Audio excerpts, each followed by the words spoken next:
wow, there are quite a few, cultural and social. I can think of the social side first. Let me talk about the social side. In many Asian countries now, we have come to the point where large family is no longer the norm. In my parents' generation, my parents love to have many children, simply because the children are their insurance policies. And when the parents are old, the children will generate income and help contribute to the parents' retirement. And this is an important makeup of Asian culture. Every child, working child, is expected to contribute financially to the parents' need, no matter how old the parents and no matter how old the children. So today, in many Asian families, we have only 1 or 2 children in the family. And so the dependency and for the parents becomes very narrow. So there's only 2 children, at most 1 is quite common.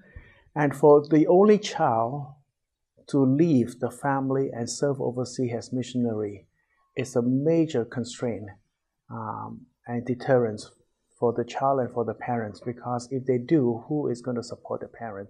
Who's going to look after the parents? Who's going to care for them? We have friends, we have relatives, we have neighbors. Yes, that's a part of the communal society that we come from. But nonetheless, when you really, really need some help, it is always the family that will come along. So for parents to release their only child, no matter how good they are, it's a challenge. So socially, that is one. And then the peers. Asia is fast becoming very materialistic.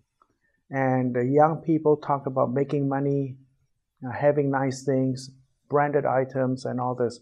So for a young person to move away from that thinking, is a break from tradition, or at least today's tradition. It will be frowned upon by friends. It will be ridiculed by others. And so that peer pressure may be another way, another constraint on the individual. Then I think of the cultural side, the language barrier. A number of people had talked to me and said, if I want to go to Kazakhstan and serve, do I have to learn English first before I learn Kazakhstan? Can I not learn Kazakh language and reduce the burden of having to learn 2 languages in one go?